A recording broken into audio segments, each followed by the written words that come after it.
যারা স্যুপ খেতে পছন্দ করেন তারা এইভাবে একবার স্যুপ বানিয়ে খেতে পারেন।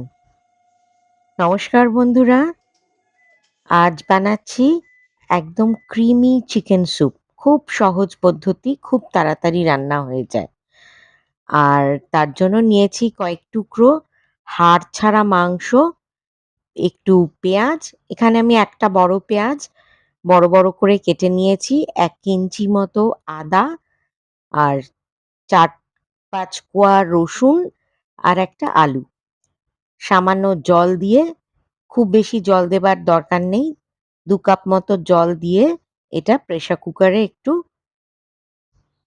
3টে হুইসেল দিয়ে নিতে হবে। দিয়ে দিয়েছি সামান্য লবণ এর সাথে। হুইসেল দেওয়া হয়ে গেলে জলটা কিন্তু ফেলে দেওয়া যাবে না, ওই জলটাই হচ্ছে আসল। জল ছেঁকে ওই মাংস, আদা, রসুন, আলু সব আলাদা করে নিয়েছি, জলটা আপাতত আলাদা রেখেছি। এরপর মেশাবো।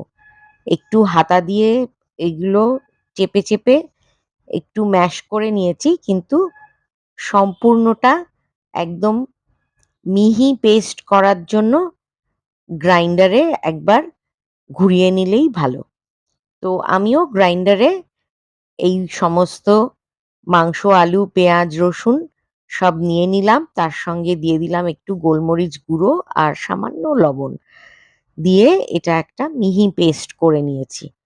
এই যে মিহি পেস্টটা তৈরি হয়েছে, এবার এর সাথে ওই যে সেদ্ধ করার সময় যে জলটা দিয়েছিলাম, সেই জলটা মিশিয়ে একটা ঘোল মতো তৈরি করে নেব। আর কড়াইতে 1 চামচ সাদা তেল দিয়েছি আর 1 চামচ মাখন দিয়েছি। পুরোটাও মাখনে করা যায় কিংবা পুরোটাও সাদা তেলেও করা যায়। এটা যার যার রুচি অনুযায়ী। এর মধ্যে দিয়ে দিলাম ওই পেস্ট করে নেওয়া, সেটা আবার স্যুপের যে জল সেদ্ধ করেছিলাম সেই জল দিয়ে মিশিয়ে এটা কড়াইতে ঢেলে দিলাম। একটু ফুটিয়ে নিয়ে তার সাথে আরো 1 কাপ এক্সট্রা জল দিয়ে দিয়েছি, পরিমাণটা একটু বাড়ানোর জন্য।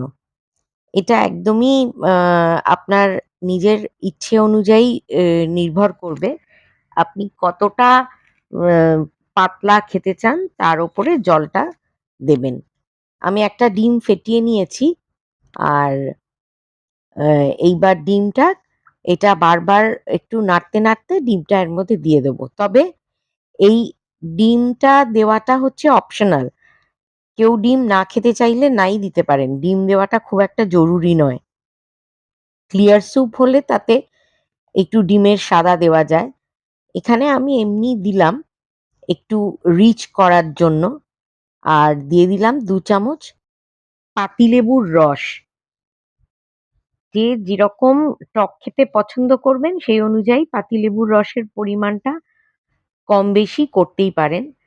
আমি এখানে একটা গোটা লেবু নিয়েছি, তার পুরো রসটাই, ওটা 2 চা চামচ মতো হয়েছে, ওই পুরো রসটাই এর মধ্যে দিয়ে দিয়েছি।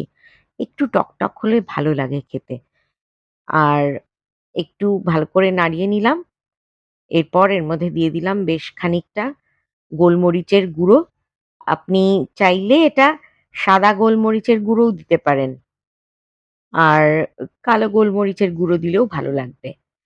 আর সামান্য একটু চিনি দিয়েছি। যেহেতু টক দিয়েছি, একটু চিনি। আর কারণ স্বাদের ব্যালেন্সটা তা না হলে ঠিক মতো আসে না। যাই হোক, ভালো করে নাড়িয়ে চাড়িয়ে নিয়ে এরপর এখানে আমি দিয়ে দেব একটু ফ্রেশ ক্রিম। আমি এখানে 2 টেবিল চামচ মতন ফ্রেশ ক্রিম দিয়েছি। এই ফ্রেশ ক্রিমটা এটার মধ্যে একটা সিল্কি স্মুথ টেস্ট আনবে।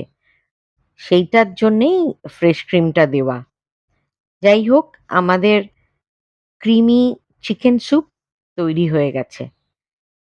এবার গরম গরম খাওয়ার অপেক্ষা। রেসিপি পছন্দ হলে লাইক আর শেয়ার করতে ভুলবেন না। আর আমার ছোট্ট চ্যানেলটিকে সাবস্ক্রাইব করে, আর যারা ফেসবুক থেকে দেখছেন তারা যদি ফলো করে নেন তাহলে খুবই ভালো লাগবে। আবার হাজির হব অন্য কোনো রান্নার রেসিপি নিয়ে। আপনারা ততক্ষণ খুব ভালো থাকবেন এবং ভালো খাবেন। অনেক ধন্যবাদ সাথে থাকার জন্য।